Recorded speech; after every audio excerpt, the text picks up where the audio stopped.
Picture this. It's late 2026. You walk into a showroom, and three cars are sitting there like they're from the same small but serious electric revolution. Except they're wearing three totally different outfits. One is a Polo that finally went full EV without losing its everyday hero vibe.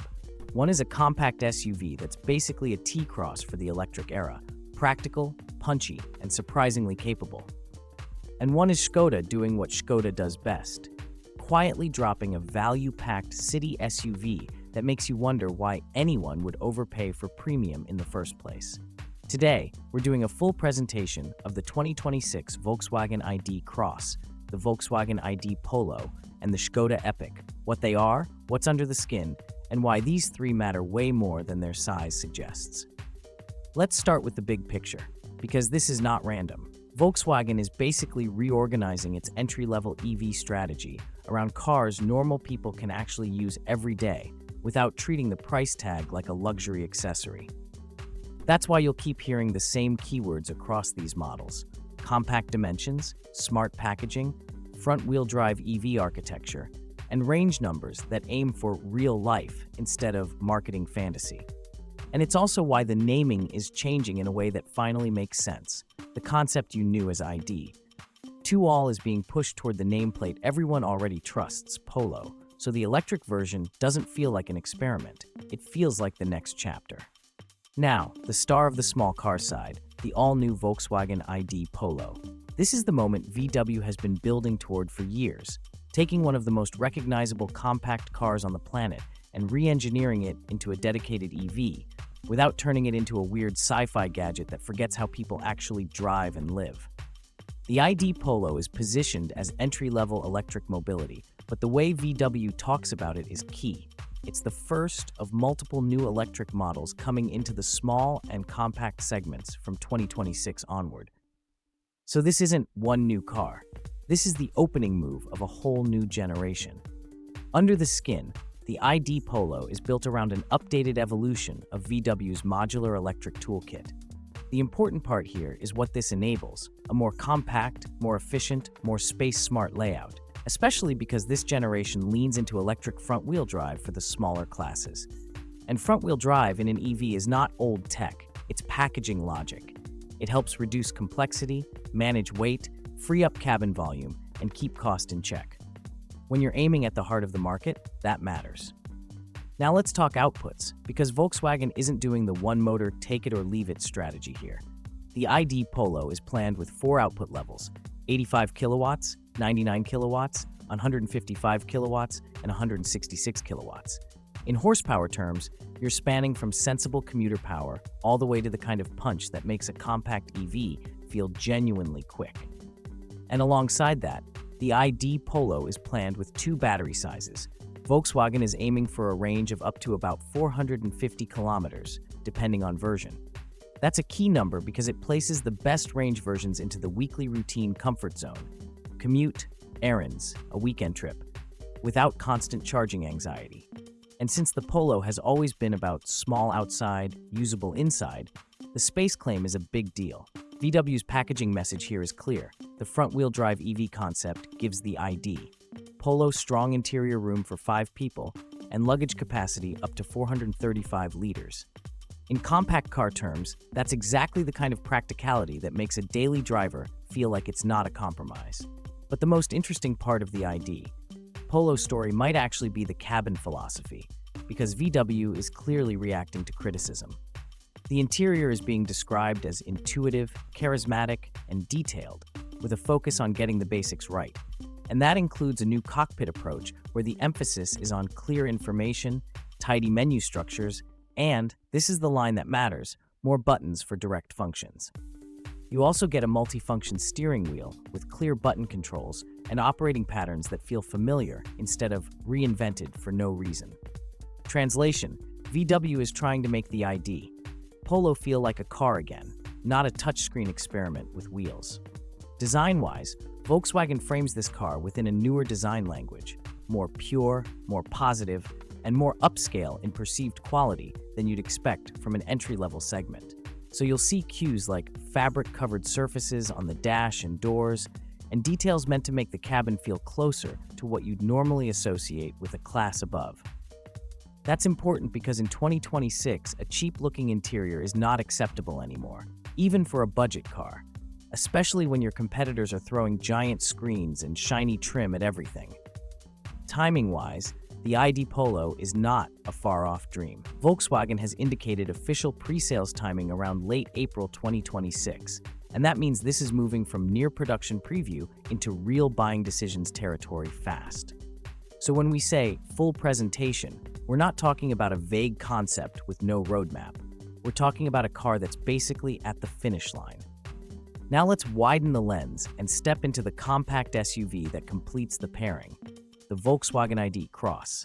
If the ID Polo is the electric successor mindset for the small hatch, the ID Cross is the same idea translated into the compact SUV format, built to be the electric counterpart to the T-Cross, and aimed at people who want a higher seating position, more cargo flexibility, and the lifestyle practicality that SUVs sell so well.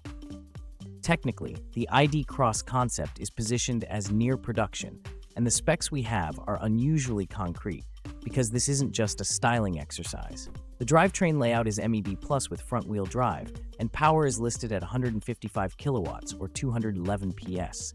That's a sweet spot, enough to feel confident on highways and overtakes, but still aligned with efficiency goals.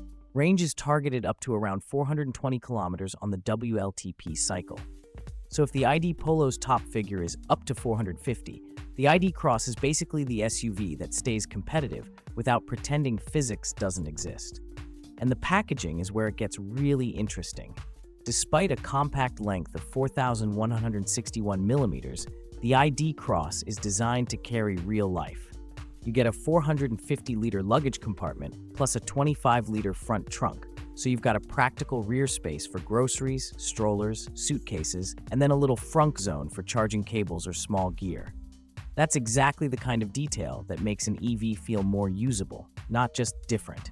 And here's something a lot of compact electric crossovers avoid talking about: towing and load.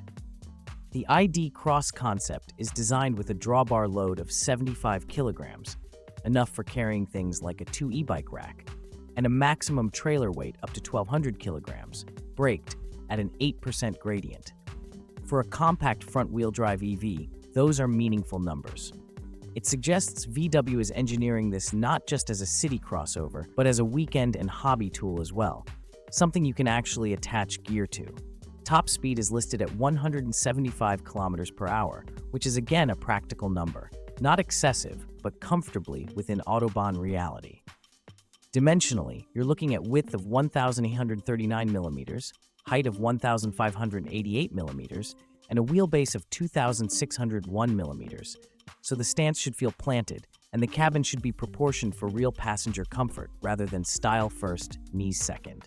VW's pitch with the ID Cross is basically this: compact footprint, family-friendly use case, and tech that feels modern but not alienating. It's meant to be a main car for a lot of households, not a second toy. And the big strategic detail is timing.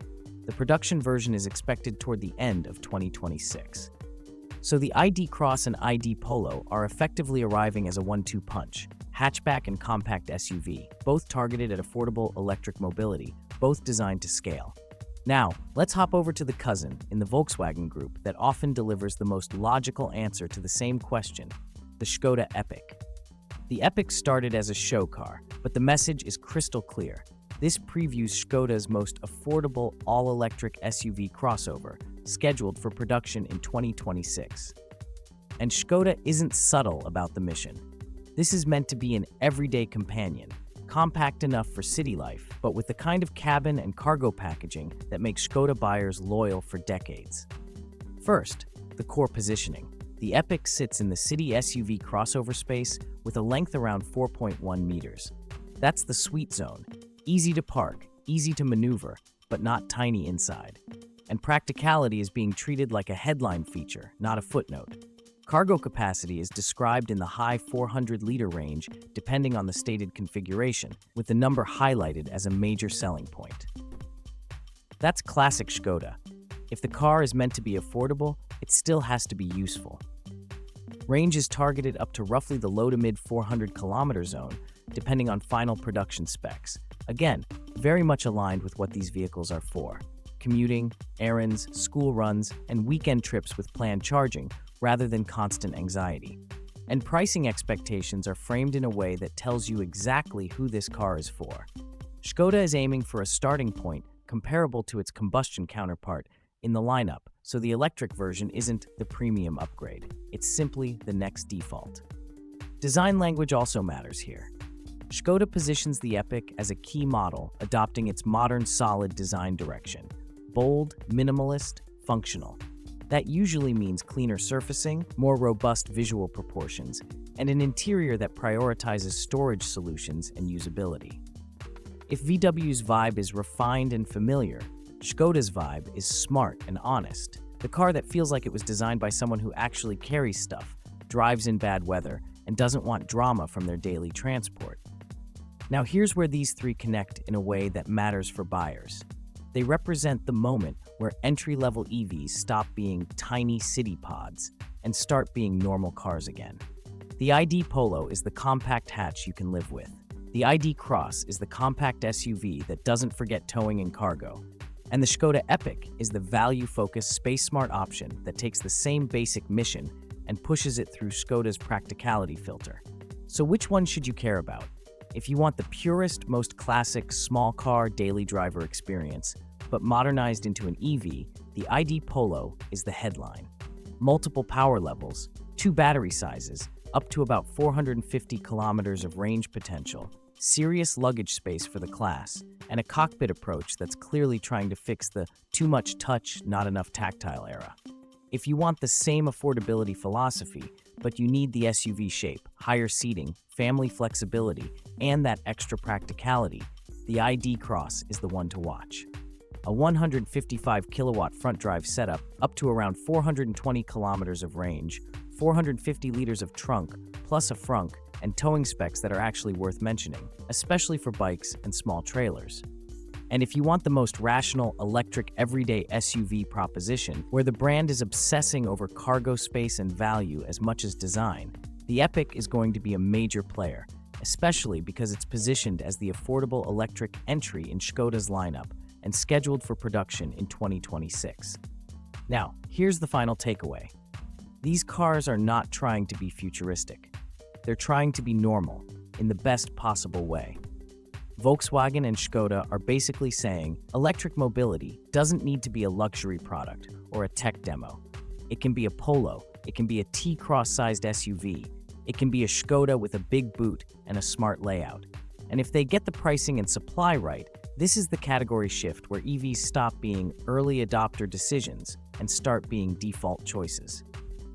If you want, in the next video we can go even deeper into what the platform choices imply for charging behavior, real-world efficiency, and how front-wheel drive EV packaging changes cabin volume and handling feel compared to rear-drive layouts. But for today, that's your full presentation of the 2026 VW ID Cross, the VW ID Polo, and the Škoda Epiq, 3 small EVs with a very big job, making electric feel normal. If you enjoyed this deep dive, don't forget to like the video, subscribe to Auto Concept, and turn on notifications so you never miss our latest car tech breakdowns. Let me know in the comments which of these electric models you'd choose and why.